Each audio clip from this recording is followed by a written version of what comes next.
नमस्कार साथियों। आप सभी लोग जान रहे हैं कि आज हम लोग मंजुल भगत जी की एक कहानी को सुनेंगे और उसका भी एक बड़ा रोचक प्रसंग है, क्योंकि बहुत कम ऐसे रचनाकार होते हैं जो इतने मन से दूसरों की रचनाओं में प्रवेश करते हैं और पूरी तैयारी के साथ उसकी प्रस्तुति करते हैं। आज कथा नटी सुमन केशरी जी हमारे बीच होंगी कुछ ही देर में और वे मंजुल भगत जी की एक बेहद महत्वपूर्ण कहानी अंतिम बयान का पाठ करेंगी। साथियों, हमने अभी अगस्त माह में ही 17 कड़ियों के साथ मंजुल भगत जी पर एकाग्र समाप्त किया था। उसी एकाग्र में दरअसल यह कहानी पढ़ी जानी थी, मगर कुछ स्वास्थ्य समस्याओं के कारण सुमन केसरी जी उस समय उपस्थित नहीं हो सकी और बीच में कुछ और भी एकाग्र हुए, इसलिए इस कहानी तक पहुंचने में हमें कुछ विलंब हुआ। मगर मैं जिस सहजता की बात कर रहा था सुमन केसरी जी के संदर्भ में, वह यह कि स्वयं सुमन केसरी जी ने रुचि लेकर यह संवाद बनाए रखा और उनकी ही रुचि का यह प्रतिफल है कि आज हम मंजुल भगत जी की यह एक बेहद खास कहानी को उनसे सुनेंगे। आप जानते हैं कि सुमन केसरी जी मूलतः कविताएं लिखती हैं, मगर इसे सिर्फ मूलतः ही कहना चाहिए, क्योंकि कई कई विधाओं में, नाटक में, आलोचना में, गद्य की अन्य दूसरी विधाओं में सुमन केसरी जी लगातार उपस्थित रही हैं, सक्रिय रही हैं। पुस्तक का संपादन जो नामवर सिंह पर है, उनके उस महत् कार्य से भी हम सभी परिचित हैं। ऐसे कई और काम गिनाए जा सकते हैं।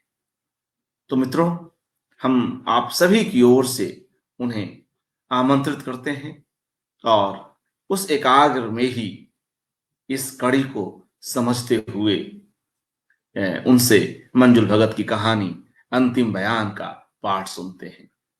कैसे एक कवित्री ने कथा माध्यम को इस तरह से साधा, अपने लिए नहीं औरों के लिए, और इस कथा परंपरा में जो उसकी एक श्रवण जो परंपरा है, जो उसका अपना एक सुख है, उससे पढ़ने का, उससे गुजरने का, लोगों तक उसे पहुंचाने का जो जुनून है, वह हमें सुमन केसरी जी के इन कामों में दिखता है।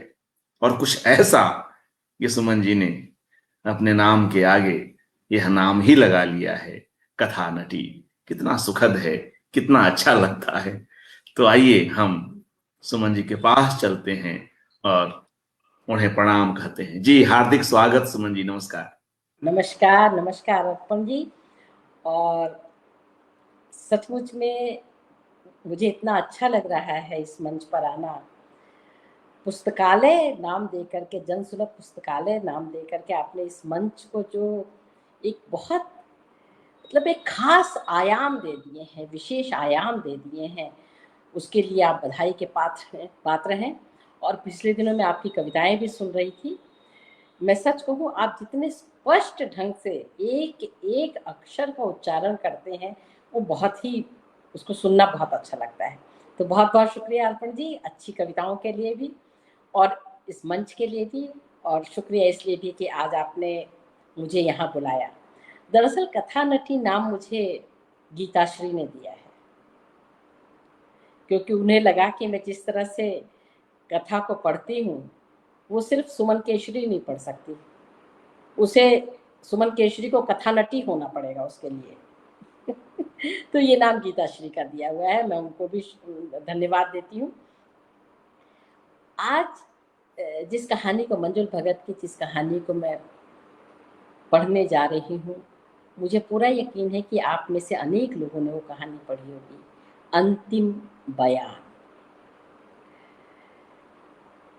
दीदी नमस्ते। नमस्ते, मृदुला दीदी आ गई हैं। अंतिम बयान, इस कहानी को पढ़ करके मैं एक मनोभाव से गुजरते हुए दूसरे मनोभाव पर पहुंच करके और अंत में जिस तरह का सन्नाटा मेरे मन में खिंचा, वो अद्भुत है। अद्भुत है मंजुल जी के शब्दों का प्रयोग, भाषा पर। मैंने जितनी भी कहानियां पढ़ी हैं उनकी, वो भाषा पर बहुत, मतलब इतनी अलग अलग ढंग के सभी चरित्रों के साथ भाषा का प्रयोग करती हैं। उसके बारे में मैं आप लोगों को क्या बताऊं, आप लोग जानते हैं इसे, लेकिन मैं इसे अंडरलाइन करना चाहती हूँ। इससे क्या होता है कि चरित्र भी खुलते हैं, पूरा देश काल भी पता चलता है, और यह भी पता चलता है कि मंजुल कितनी गहराई से चीज़ों को देख रही हैं। और आप देखिएगा, वो व्यंग्य है या बीच बीच में व्यंग्य की पुट हैं, और अंत में जाकर के तो बहुत गहरे, लेकिन मन के में जो भाव है उसको अभी बयान नहीं करूँगी। मैंने पहले सन्नाटा खिंच गया कहा है, लेकिन कहानी वो क्या जो ये ना कहे आगे क्या हुआ। तो सुनिए कहानी, और अगर आपने ना पढ़ी नहीं है, सुना नहीं है इसको, तो मन में सोचते रहिए, हाँ आगे क्या हुआ। कहानी का तो मजा इसी में है। तो चलिए हम पढ़ते हैं अंतिम बयान। तू भी एक ही टटैया हो, न कुछ देखे न भाले, बस हो गए हमारी टांड पे सवार। आजू सगा कान में कुछ टुपक दिया, कल ठोंग मार दिया, बस हो गया चिल्ला चिल्ली शुरू। महुआ को आज लमछड़ की दपट कतई सहन नहीं, सो उसने सुना दी। तो हमार सगा है कि नाही? कहा, सगा है कि नाही? लमछड़ ने उबल कर कहा। तो हम दिए तो है तुहार सगा को भात पसा के, उबला आलू हरी मिर्चा के साथ धर के, और का रबड़ी बसौंदी दोना पतोखा में परस के दें। हर बेला बस काम भाई जात भाई, हमरे हिया नहीं, हम तोहार लुगाई नहीं। लुगाई है कि नहीं कहा? लमछड़ चुप मार गया। अब लुगाई तो है ही, चुप मार गया। लमछड़ यानी खूब दुबला पतला, छड़ी सा लंबा उसका पति। इसी बुलाकीनाथ स्टेट में सुबह साफ मोटरें धोता है। कपड़ा मंडी के थोक व्यापारी पोशाकी मल ने रहने को क्वार्टर दे रखा है। पोशाकी मल की गद्दी चौक में है, कई पार्टनर है और कई मुनि। सबकी गद्दियां बड़े हाल में जमी है, जिसे सब कोठी पुकारते हैं। लमछड़ वहां माल की गांठें नहीं बंधवाता है, फिर माल ठेलों पर भी उसे ही लदवाना होता है। बाहर सड़क शहर में ले जाने के लिए ट्रांसपोर्ट तक भी पहुंचाना पड़ता है। कोई एक काम है कोठी में? ऊपर की मंजिल पर तो बिस्तरे और उस्तरे सब तैयार रखने पड़ते हैं। बाहर शहर से आए व्यापारी रात बिरात ठहर जो जाते हैं, और उधर उधर दिन भर गद्दी पर भांति भांति का खान पान चलता रहता है, सब व्यापारियों की खातिर में। कभी लमछड़ गली से हलवा नगौरी का परोसा लेने दौड़ा, तो कभी खुमचा चाट। सब उसी कोटर की महिमा है जो पोशाकी मल ने काम के बदले उसे दे रखा है। भौजी आप तो बैठी हैं गांव खेत सहेज के, और इन दोनों को छत छाजन के बाहर ला खड़ा किया कि जाओ शहर में कामकाज खोजो। क्वार्टर का सुराग पड़ते ही मेला भरने लगा उनकी कुठरिया में। सबसे अव्वल तो भौजी ने अपने भाई को ही भेज दिया। और सुनिए, सब खा पी के खेस कंबल लेके कोटर की अगारी पड़ जाते हैं। उनकी रोजी रोटी का जुगाड़ लमछड़ को ही करना पड़ता है। इतने जवां मर्दों के मांदे थेपना बड़े कसाले का काम है। सुकिलस्ती है महुआ। अब यहाँ लमछड़ भी तो जाके बाहर गांव भाइयों में सो रहता है। एक रोज सुनिए क्या हुआ। एक रोज महुआ ने पांव की पाजेब दीवार पर दे मारी तो आवाज सुन के उसका छोटा सा देवर नानहरिया ही भीतर दौड़ा आया और उसकी बगल में सो रहा। एक चादर में शीत काटती महुआ ने चादर भी देवर पर डाल दी। बिन माँ का उसका यह नन्हा देवर उसका लाडला है। सत्यनारायण की कथा के लिए भुना आटे बुरे का घना सारा कसार वह अपने इस देवर के लिए बचा रखती है। और लमछड़ लमछड़ को तो अपनी ही औरत जैसे दिखलाई नहीं पड़ती। बस रोटी पोने भात पसाने की लाल हरी चूड़ियां पहने कोई मशीन हो जैसे। भात में कोई कंकड़ कुकुट हुआ तब उसे औरत मान के बतियाना पड़ जाता। वह भी कैसे? दूर से उछल उछल के मोटरिया के भोंपू माफिक हुआ हुआ करके, जिससे सबको पता चल जाए कि कोई मर्द अपनी जोरू को बरज रहा है। महुआ ऐसा नहीं चाहती। वह चाहती है कि उसका आदमी उसमें खोट भी निकाले तो नजर की आंच में धीमे धीमे बदकही के गुलगुलों के बीच। और लमछड़ लमछड़ को तो गांव भाई पोसने से ही फुर्सत नहीं, सुगड़ भलाई जो चाहिए उसे। फिर पकाना जिमाना खाना खिंडाना उसी ढप पर आ गया। लमछड़ की नजर में जो महुआ हो ही ना। आया, रोटी मांगी और बैठ गया पंगत में आलती पालती मार के। कुल्ला किया और पड़ गया खटिया पे। बगल में चाहे फिर मुनक्का पड़ा हो या टुइया, उसे तो अपने खर्राटों से मतलब। फिर एक रोज महुआ ही नए सिरे से तुनक उठी। सुनते हो, हमको एक ठो किरासिन का स्टोव लाई भेज दो, लक्कड़ धुआता है, हमारी आंखें चिलचिलाती है। हे रे भौजी, तुमको कौन समझा दिया रे स्टोव का मामला? टुइया क्वार मुंह में ठूसे ठूसे खी खी कर उठा। पंगत में बैठे जीमते लमछड़ का सीना घरवाली की इस मांग पर जाने कैसे फूल गया। हाँ हाँ लाए देव, उसने दिलासा दिया।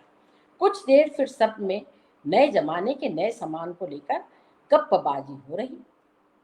और एक रोज लमछड़ ने मिट्टी के तेल का स्टोव लापटका और खीस निपोर का मखौल करने लगा। ले औरत जात, आज हम स्टोव लाके धर दिए हैं, कल को बर्फ की अलमारी ना मांग बैठे ससुरी।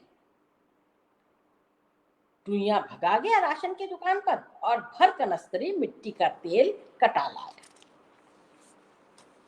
मुनक्का बटर बटर भोजन बनते देखने लगा। स्टोव भर जोश से धूं धूं जलने लगा। हाड़ी में करछुल चलाती महुआ ने कनखियों से देखा, उसका आदमी उसे भरपूर नजर से देख रहा है।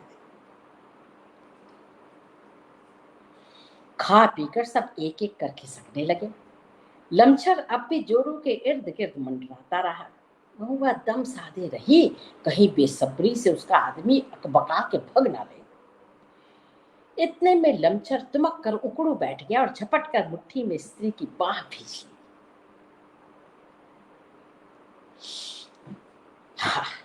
तभी हाका सा पड़ गया। बाबू थे, बिन सांस काढ़े चिल्लाते ही गए मानो यम ने जकड़ रखा और लमछड़ आके ही छुड़ावेगा। दौड़ा लमछड़ और दिखते ही गद्दी पे पठा दिया गया। बाहर शहर का एक व्यापारी आ गया था। उसका नहाना खाना सोना सब तो होना था। जब तक लमछड़ बाबू का कच्चा चिट्ठा हाथ में लिए थका हारा लौटा, क्वार्टर के सामने खर्राटों और करवटों का घेरा था। वह भी उसी में घुसकर ढेर हो गया। अगले रोज लमछड़ गद्दी पर से कचौरियां लेने गली में उतरा तो उसने अपनी वहां अंटी भी खूब दी।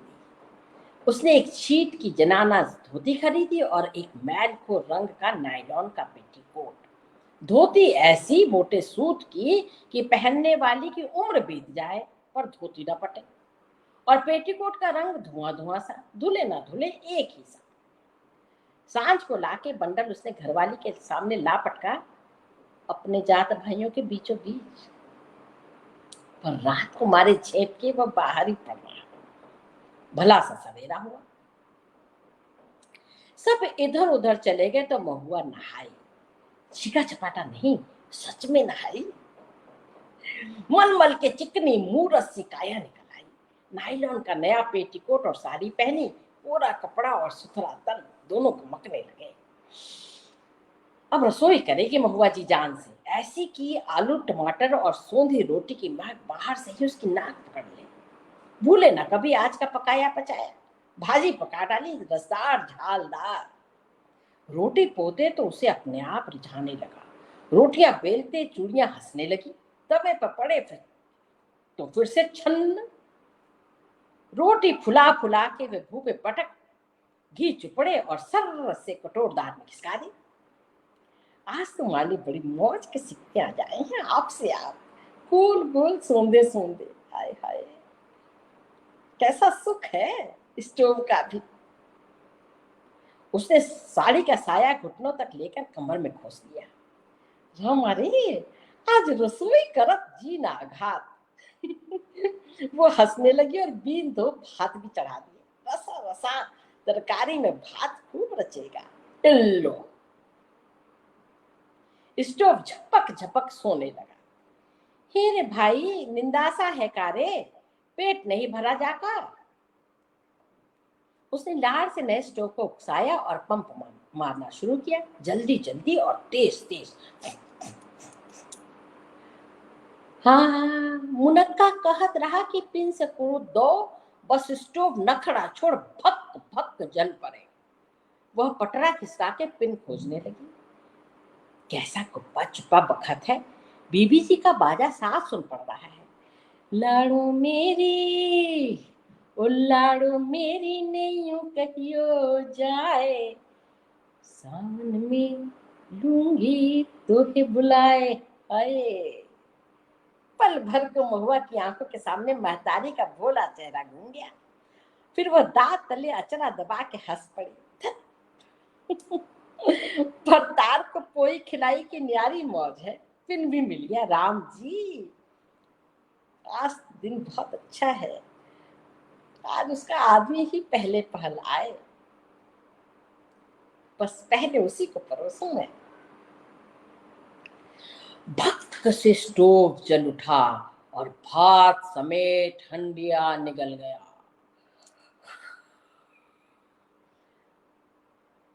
भट्टी का मुंह खुल पड़ा हो जैसे जब आग लप लप करके महुआ का पेटीकोट चाट रही थी। वह एकदम से खड़ी हो गई और घबराहट भरी रुलाई के साथ नाड़े की गांठ खोजने लगी।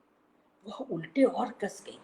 पेटीकोट तन पर गर्म पिघले मोम सा चिपटता गया। उसने साड़ी खींचकर छोड़ दी और घबरा के देखा। पेटीकोट बचा ही कहाँ था, बस मुट्ठी भर नाड़े में से लटका पड़ा था। पर आग अब भी सुर सुर नागे पर चल रही थी।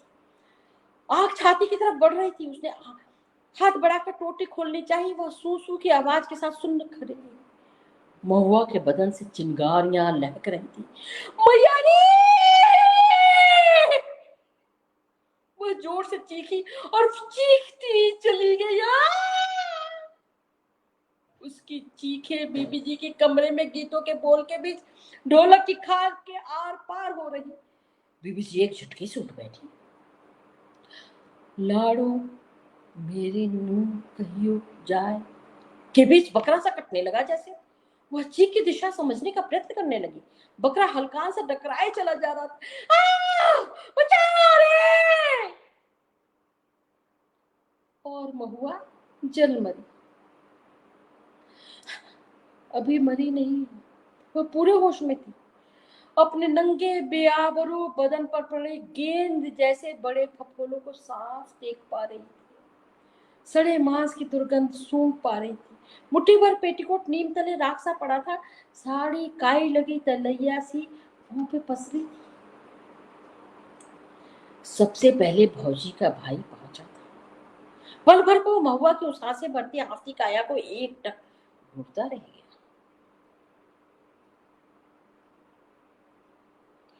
उसके बदन पर जलने को कुछ बाकी बचाना था। चुटिया का लाल रिबन और आधे बाल जल चुके थे, पर अब भी हथेलियों से थप थप कर आग बुझा रही थी।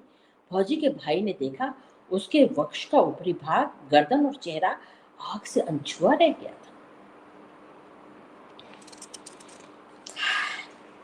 तभी टुइया भी पहुंच गया। उसने लपक कर भीतर से चादर ला महुआ का तन ढकना चाहा, पर वह तड़प उठी। मुनक्का और नानरिया एक साथ पहुंचे। दोनों ने तान कर चादर का पर्दा किया और शोर मचाने लगे। दौड़ो दौड़ो, बचाओ बचाओ, आग। अब जाकर बीबी जी दौड़ी ठीक उठते शोर की सीध में। पोशाकी पल की गाड़ी भी तभी बुलाकीना स्टेट में दाखिल हुई।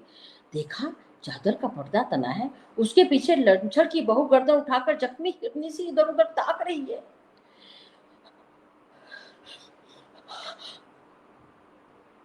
आंखों की पुतलियां घूम घूम कर किसी को खोज रही हैं। एक छोटी भीड़ जमा हो रही है।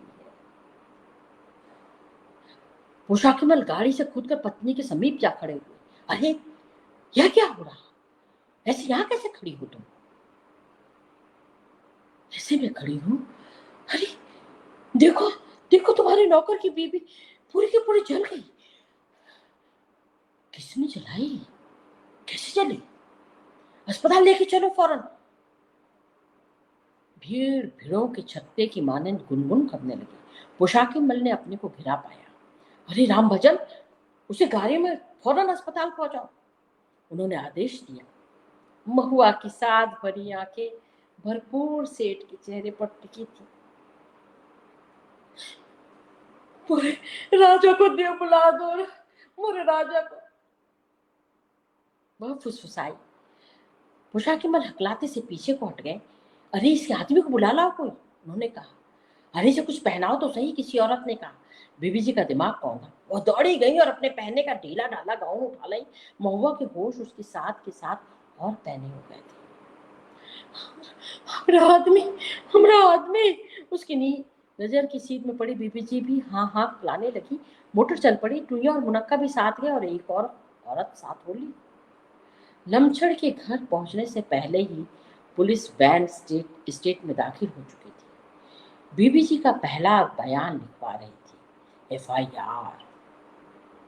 यह उनके जीवन का प्रथम महत्वपूर्ण बयान था। कोठरी के भीतर और आसपास के अनेक चित्र लिए जा रहे थे।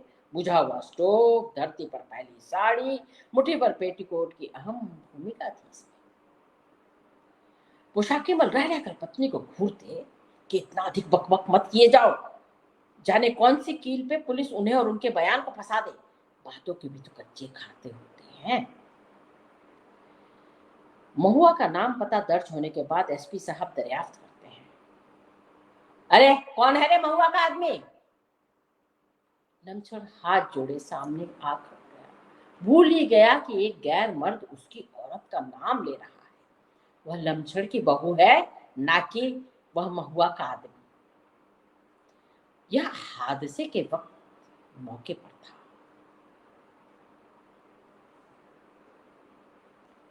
कैसे पूछें? हैं? हादसे के वक्त मौके पर था?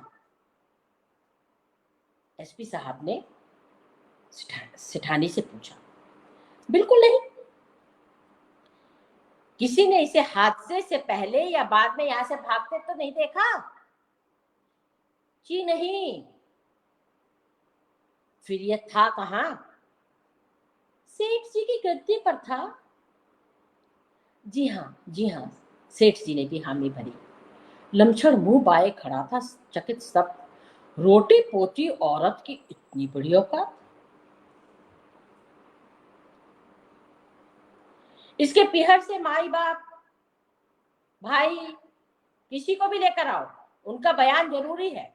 SP साहब FIR पर दस्तखत करवा के फाइल बंद करते हुए बोले। बाप नहीं है हजूर, बाकी दूर गांव में रहते हैं। दूर गांव के बच्चे सब धर लिए जाओगे? उनमें से किसी को आकर कहना है कि उनकी लड़की यहाँ सताई नहीं गई, मारी पीटी नहीं गई। अरे बिना बच्चे वाली औरत है, बहुत झंझट है। अभी टिकट कटा के चले जाओ कोई। साहब ये इतने लोग, हम सब हाथ जोड़ी के कहत है ना कि लमछड़ अपन औरत को कभी नहीं मारा। भौजी के भाई ने सबकी तरफ से कहा, चुप चुप, तुम सब महुआ के ससुरालिये हो, पीहर वाला चाहिए यहाँ। सब चुप। औरत जब चली तब ऐसा सन्नाटा नहीं खींचा जैसा कि अब। जब SP साहब चले गए तभी वह सन्नाटा टूटा। टुइया और मुनक्का महुआ को भर्ती करवा के लौट आए थे और लमछड़ को रास्ता पता लगा समझाकर भेज दिया था वहां। फिर यही तय पाया कि अब बैठकर रोटियां खा ली जाएं जो महुआ पो गई है।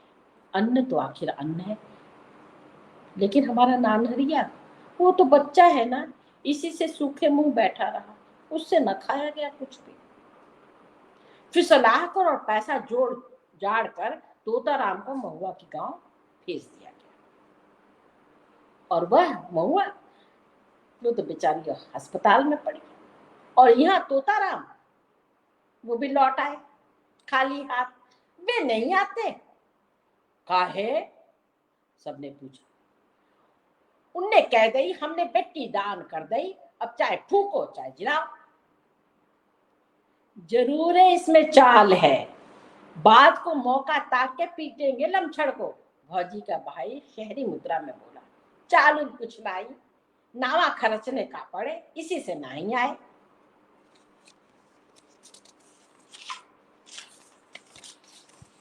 अस्पताल में महुआ शीशे के बक्से के भीतर नंगी पड़ी थी।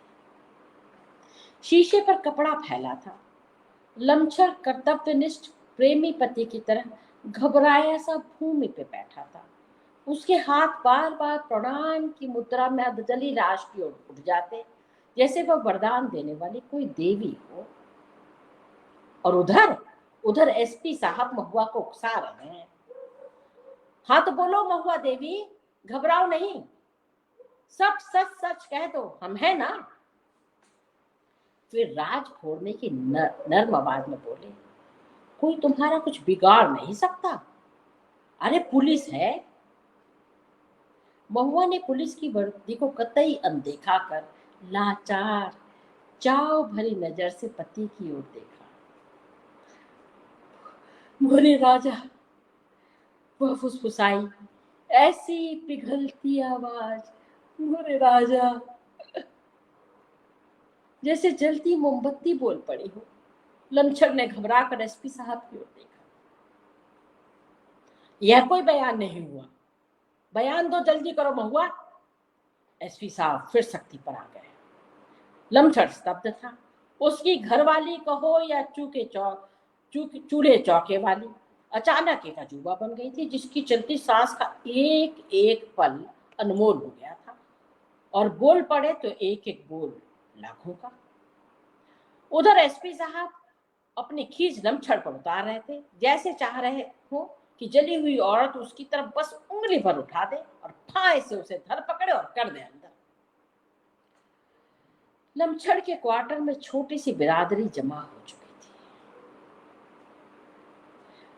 भौजी का भाई उनका मुखिया बना बैठा था। 4 ईंट जोड़ के बनाया गमई चूल्हा जल रहा था। किरासिन का स्टोव भूत की परछाई सा एक कोने में पड़ा था। सब पकाते पकाते बतिया रहे थे, मगर बहुत डरे डरे। लाश तो छूट गई भैया, अब दाह बहुरन करे के बाद, भौजी का भाई बोला। का दाग करे हो आप, पहले ही जल फूक गई, मुनक्का बोला। अरे करे का तो पड़ी, नहीं तो भूत ना डोलत फिरी, भौजी के भाई ने डपटा। अब लमछड़ आ जाए थाना से तो मरघट चला जाए। लमछड़ थाना काहे गया? हम कहा बहु बयान जो दिया वही का फोटो खींचा लाने को, भौजी का भाई बताया। इतने में लमछड़ बयान की फोटो कॉपी हवा में लहराता हुआ पहुंचा। उसे एसपी साहब ने खुद बयान पढ़ के सुनाया था। वह कागज सामने करके योग बोलने लगा जो पढ़ कर बता रहा। इमा लिखा है,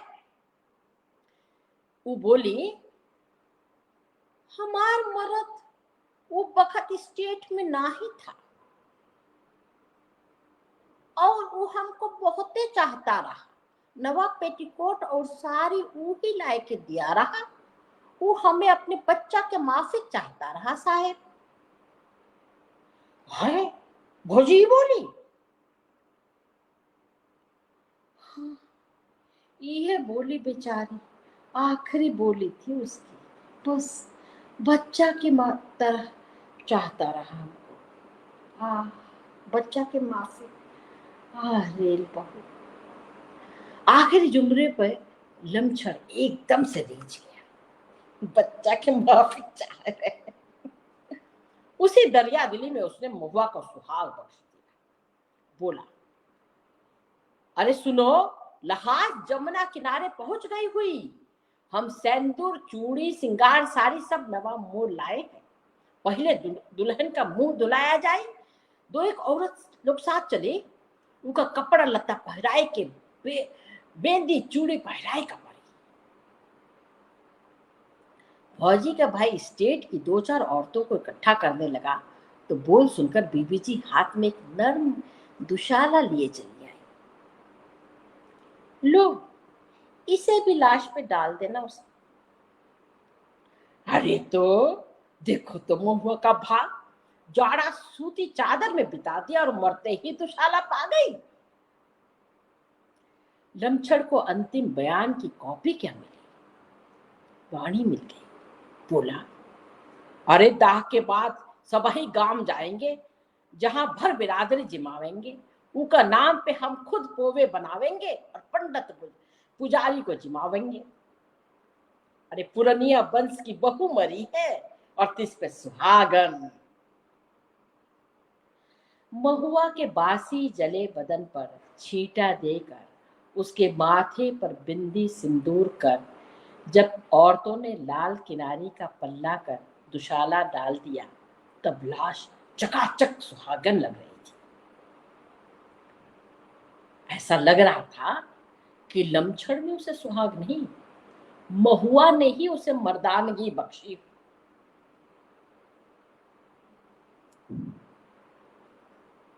यह थी कहानी। और जैसा कि मैंने आप लोगों से कहा था कि आंखों की कोर नम हो जाती है, ये कहानी पहली बार नहीं पढ़ रही मैं, लेकिन हर बार एक दिल में ना, जैसे ही वो साड़ी पहनती है ना, वैसे ही दिल में धुक सा हो जाता है। सचमुच सचमुच में धक सा हो जाता है। और उसकी वो आंखें जो लमछड़ को देखती हैं, हमार मरद।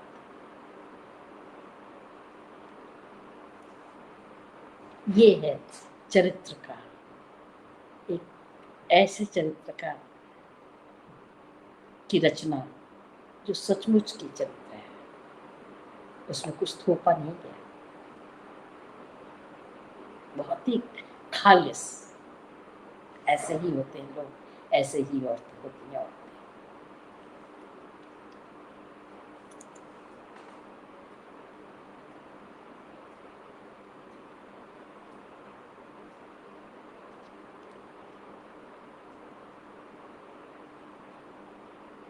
जी मित्रों, जिस तरह से हमने यह बेहद मार्मिक कहानी सुमन केसरी जी की आवाज में सुना, सचमुच हम सभी महुआ के उस दर्द के साथ हो लिए। और ऐसी कई कहानियां, ऐसे कई किरदार हमें मंजुल भगत जी के यहाँ मिलते हैं, जो निम्न मध्य वर्ग से आते हैं और उनको लेकर जिस संजीदगी के साथ मंजुल भगत उन्हें बुनती हैं, वह अद्भुत है। ऐसी कई कहानियां हैं। विभाजन पर केंद्रित कहानी भी इस एकाग्र में पढ़ी गई थी। वह भी एक बेहद महत्वपूर्ण कहानी है, जो अफगानिस्तान से आई हुई शरणार्थी की लड़की है। वह भी उस तरह की कहानी है। तो एक पूरा रेंज है मंजुल भगत के यहाँ, और उनके उपन्यासों में भी और कहानियों में भी। और वे जहां की किरदार उठाती हैं, वहां की भाषा को लाती हैं। कहीं पंजाबियत है, कहीं पुरबिया है, कहीं और दूसरी बोली की जो छटा है, वह हमें उनके यहाँ दिखाई पड़ती है। और स्टोव को लेकर एक आकर्षण और स्टोव से ही अंततः हुई यह मौत। इसके बीच जो तमाम तरह के प्रसंग आते हैं, जो लेखक की ओर से जो विवरण आते हैं, उसके पीछे कई और सामाजिक परिस्थितियां भी हैं जिनमें जानबूझकर इरादतन स्टोव से जलाए जाने की घटनाएं भी होती हैं। वह सब यहां नहीं है, मगर उसकी छाया उन स्थितियों की, उन घटनाओं की, उस सामाजिक परिवेश की हमें यहां मिलती है। वह सब भी यहां उपस्थित है। बहुत ही करीने से बुनी गई एक ऐसी कहानी जो एक मामूली घटनाक्रम से उभरती है, मगर जिस तरह से वह कहानी कही गई है वह मामूली नहीं रह जाती है। उसमें कई ऐसे तत्व हैं जो आते हैं। अभी हम लोग स्क्रीन पर मृदुला गर्ग जी की प्रतिक्रिया देख रहे हैं। वे लिख रही हैं, मंजुल के मुंह से सुन चुकी हूं, पर वे पूरी नहीं पढ़ पाई थी, रोने के लिए उठकर चली गई थी। वे महुआ को जानती थी। कितनी बड़ी बात है। ऐसे कितने चरित्र हैं मंजुल भगत के जीवन में जिन्हें वे जानती थी, और उसके बावजूद भी एक निरपेक्ष भाव के साथ और निरपेक्ष रहते हुए पूरी आत्मीयता के साथ दोनों के बीच एक गजब का संतुलन हम देखते हैं। निरपेक्षता भी है मंजुल भगत के यहाँ और आत्मीयता भी है। तभी इस तरह की कहानियां बन पाती हैं, चाहे मलबा हो, चाहे यह अंतिम बयान हो, तमाम ऐसी कहानियां। एक और प्रतिक्रिया मृदुला गर्ग जी की ही। वे लिख रही हैं, कहीं कोई उतार चढ़ाव नहीं आया था, वह सपाट बयानी ही उसे भयावह बना रही थी, न भूलने लायक। और तमाम लोग हमारे साथ जुड़े हुए हैं, बाल कीर्ति जी, और हमारे साथ रीता सिंह जी, भरत शर्मा जी। भरत शर्मा जी की प्रतिक्रिया आ रही है, बहुत ही खूबसूरत अंदाजे बयां। बाल कीर्ति जी का एक सवाल भी है सुमन जी आपके लिए, कि वे रंगमंच के साथ क्या कोई जुड़ाव रहा है, इस बाबत जानना चाहती हैं। इस पर कुछ। मैं आपकी आवाज थोड़ी सी टूट गई बीच में, तो मुझे एक बार फिर से बताइए, बाल कीर्ति क्या जानना चाहती हैं? वे पूछ रही थी कि क्या रंगमंच से भी कोई जुड़ाव रहा है इस पूरे अति अति कहिए इसको संप्रेषणीय, बेहद संप्रेषणीय कहानी पाठ को लेकर उनकी प्रतिक्रिया थी कि कुछ रंगमंच के साथ भी आपका संबंध रहा है। बाल कीर्ति जी और बाकी सारे दोस्तों, सच कहूँ तो रंगमंच से मेरा कोई जुड़ाव कभी नहीं रहा। मुझे मंच कभी भी नहीं उस तरह से भाषण देने के लिए तो मिला भी, लेकिन हाँ, नाटक वगैरह के लिए कभी भी नहीं मिला। ये सब अगर कोई कला है या कोई वो है, तो ये मैंने खुद अपने आप, चूँकि मैं अभी पिछले दिनों किसी से कह रही थी कि जब मैं कहानियाँ पढ़ती हूँ तो मैं सारे पात्रों को अलग-अलग पढ़ती हूँ, ताकि मैं सारी कहानी समझ जाऊँ, थोड़ी-सी मतलब अलग ढंग से पढ़ती हूँ मैं। तो हर चीज़ मैं अलग-अलग करके पढ़ती हूँ। तो संभवतः उसी का नतीजा है कि मैंने इस तरह से कहानी पढ़ना शुरू किया। ये मेरा अपना वो है। कहीं कोई मेरे पास ना तो कोई ट्रेनिंग है, ना कोई अनुभव। जी, और भी कुछ एक प्रतिक्रियाओं को लेते चलें। मीता दास जी लिख रही हैं, अद्भुत पाठ, ऐसा लगता है आकाशवाणी में नाटक सुन रहे हैं। अमरजीत सिंह तन्हा जी की प्रतिक्रिया, बहुत सुंदर पाठ, नाटकीय। सुधा अरोड़ा जी भी जुड़ी हुई हैं। वे लिख रही हैं, सुमन जी जिस अंदाज में कहानी सुनाती हैं, अद्भुत है। और तमाम लोग जुड़े हुए हैं। एक चीज यह भी बताते चलें, चूंकि आपने पूरा संग्रह मंगवाया था मंजुल भगत जी का और पढ़ी थी, आपने इसी कहानी का क्यों चुनाव किया? कई चीज़ें हैं। मैं अर्पण, एक तो ये है कि पहले मैंने मतलब एक और कहानी थी जिसमें, उसका नाम मुझे अभी याद करने की कोशिश कर रही थी, जिसको मैं याद वो नहीं कर पा रही हूँ, जिसमें जो एक बाजार की कहानी है जिसमें एक वेश्या की लड़की है और एक मतलब रोटी बनाने वाला, और ये सब पूरा कहानी का नाम याद नहीं आ रहा, नहीं तो मैं जरूर जिक्र करती।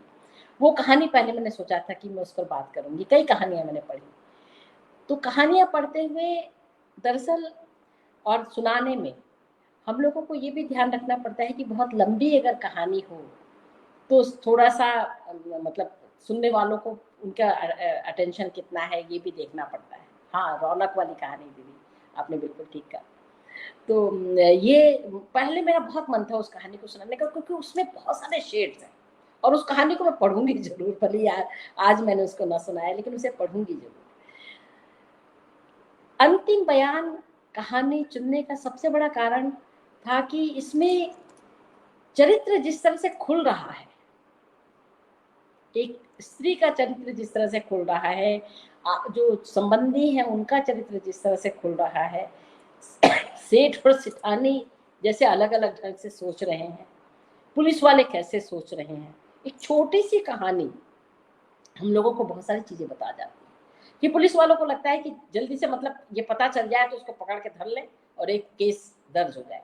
आजकल तो उल्टा हो गया ना कि एफआईआर ही नहीं दर्ज करते, क्योंकि केसेस इतने ज्यादा है कि कम से कम एफआईआर दर्ज किए जाते हैं, ताकि ये ना लिखे कि इतना सारा काम बाकी पड़ा हुआ, कुछ हो नहीं रहा। लेकिन ये जिस समय की कहानी है, उस समय मतलब इस तरह की चीजें मतलब वो चाहते थे कि लोग अगर कोई गलती कर रहा है या कुछ उनको लगे तो उसको तुरंत पकड़ लें, और फिर न्याय की अवधारणा, स्त्री को न्याय दिलाने की अवधारणा ये भी मन में रहती है कि स्त्री को न्याय दिलाया जाए। तो ये बहुत सारी चीजें। आवाज कुछ टूट रही है या मेरी ही तरफ से कोई समस्या है?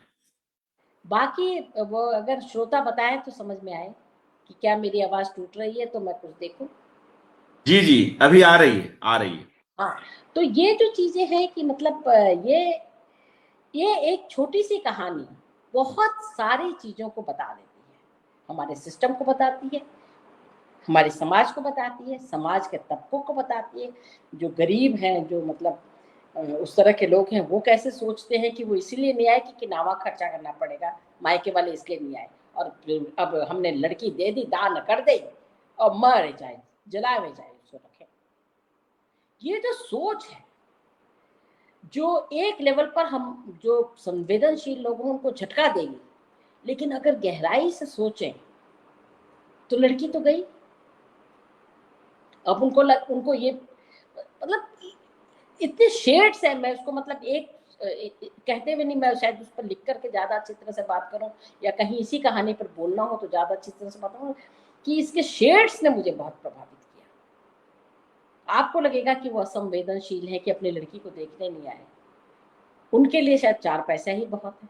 यहाँ भी तो सब मिल बांट करके पैसा लेकर के वो जाता है उसको देखने के लिए। तो ये मंजुल भगत की ये दृष्टि मुझे, मैंने सबसे पहले इनकी अनारों पढ़ी थी काफी कम उम्र में, और तभी मैं बहुत खुश, मतलब एकदम जैसे चौंक जाता है आदमी। और मैंने अनारों का मतलब उसका नाट्य रूपांतरण भी देखा था, नाटक भी देखा था उसको, और तब से मुझे लगता है कि बिना ज्यादा चिल्लपो मचाए अगर इतनी सारी चीजें कोई व्यक्ति सहज ही लिखे तो उसकी रचनाओं को बहुत ध्यान से पढ़ना चाहिए। और इसीलिए मैंने ये कहानी चुनी, अंतिम बयान। और ये असल में जो ये जिस किताब में कहानी छपी है उसका शीर्षक भी अंतिम बयान ही है। और ये जहाँ तक मुझे मालूम है कि ये उनके मृत्यु के बाद ये किताब, ये संकलन आया था। मुझे लगता है कि अगर वो एक बारी देखती तो जैसे मुझसे जरा सी गलती हुई है कि यह कोई बयान नहीं हुआ, उन्होंने कहा बयान दो, जल्दी करो महुआ, एसपी साहब फिर सख्ती पर आ गए। इसके बाद उन्होंने जरूर क्रॉस डाले होते और थोड़ा स्पेस दिया होता। लमछड़ स्तब्ध था, या फिर उसके बाद वाला जो है, लमछड़ के क्वार्टर में एक छोटी सी बिरादरी जमा हो गई थी, वो स्पेसिंग अगर मुझे मतलब मैंने उस समय मैं आमतौर से स्पेसिंग कर लेती हूँ, खुद ही स्पेस वगैरह लिख लेती हूँ, ये मुझसे मिस हो गया तो यहाँ पर स्पेसिंग नहीं वो होती, तो इन सारी स्पेसिंग्स को बहुत अच्छी तरह से देखती और वो किसी ना किसी तरह से स्पेसिंग को व्यक्त करती, चाहे वो बिंदी लगाती, चाहे वो क्रॉस लगाती, इसको व्यक्त करती कि ये दृश्य बदल रहा है। वो फाय से उसे धर पकड़े और कर दे अंदर के बाद जो है कि लमछड़ के क्वार्टर में छोटी सी बिरादरी जमा हो चुकी थी। भौजी का भाई उनका मुखिया बना बैठा था, 4 ईंटें जोड़ करके रसोई बन रही थी। ये जो चीज है, ये जो चीज है कि अजीब सा स्त्रियों के प्रति जो रवैया है, सोचिए कि ये यही आग लमछड़ को लगी होती तो, या टुइया को लगी होती तो क्या कोई भी उस रोटी को खाता जो बनी रखी थी?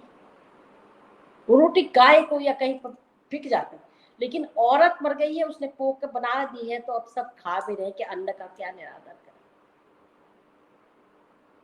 कितने शेड्स हैं, कितनी बातें हैं। और वो नानहरिया जो पाजे फेंकने पर आकर के भौजी के पास जाकर लेट के सो गया, जिसके लिए भौजी बचा के रखती है कसार, उस नानहरिया का मन अभी बाल मन है, उसका मन बाल मन है, और उसमें वो चीजें नहीं है, वो खालिस प्रेम है कि भौजी जल गई है, मैं कैसे खाऊं, पता नहीं जिएगी कि नहीं जिएगी, कैसे रो रही थी, कैसे चिल्ला रही थी। वही बच्चा तो उसको चादर तान करके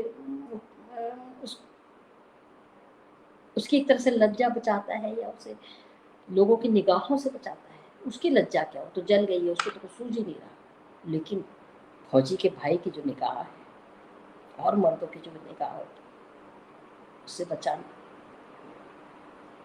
देखिए कैसे कैसे शेड्स है। फौजी का भाई जो मुखिया बना बैठा है, वो उसको ये दिख जाता है कि छाती के ऊपर गर्दन और चेहरा बिना जला रह गया है, यानी वो उतना ही खूबसूरत, उतना ही फ्रेश वैसा ही है, भले ही उसमें कितनी भी दर्द हो, उसको दर्द नहीं दिख रहा। जली हुई औरत की चीख नहीं सुनाई पड़ रही उसे।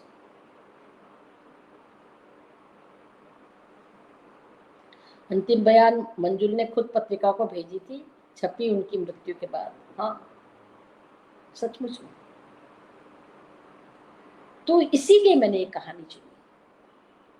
कोई नारेबाजी नहीं, कोई शोशेबाजी नहीं, हम बस महुआ ने ही उसे मर्दानगी बख्शी हो, या फिर मतलब ये औरत की इतनी औकात, रोटी पोती औरत की इतनी औकात, इस तरह के छोटे छोटे हमें टुकड़े मिलते हैं।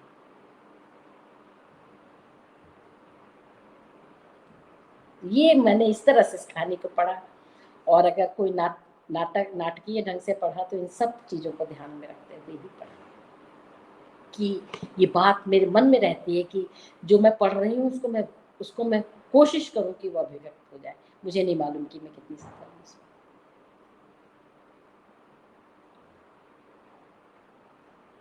जी बिल्कुल। और यह भी आसान नहीं है कि अलग अलग जो चरित्र हैं उनके तेवर को, उनकी बॉडी लैंग्वेज को, उनकी भंगिमाओं को पाठ में उतारा जाए। आपने वह भी बखूबी किया। एक एसपी साहब की जो भंगिमा है, और यह जो गरीब लोग हैं, ये लोग जिस तरह से घबराए हुए हैं, या शुरुआत में भी जिस तरह से वह पूरा स्टोव के लाए जाने का वर्णन है, और स्वयं महुआ की सजावट, उसका उत्साह, कहीं न कहीं उससे भी कहानी और गहरी हो जाती है कि स्टोव को लाने को लेकर जो उत्साह है, और पहले ही दिन इतनी बड़ी घटना घट जाती है, और जो महुआ जैसी भी है, उसका पति उसे प्यार करता है और वह भी उससे जुड़ी हुई है, और वह तमाम उसके लिए सजती है और सब कुछ है। मगर फिर भी इस कहानी में यह भी है कि कैसे एक स्त्री का बयान पूरे परिवार को, उसके पति समेत उसके पूरे ससुराल वालों को बचा ले जाता है। यह भी कहीं न कहीं अपने आप में अनुस्यूत है। यह जो तंज है और इसके बीच जो स्त्री की स्थिति और उसके बाद सच्चाई, उसके भीतर की कोमलता और उस अवसर पर उसके बयान की जरूरत, खास तौर से तब जब उसके मायके वाले आ ही नहीं रहे हो, तो ये सारी चीजें आती हैं।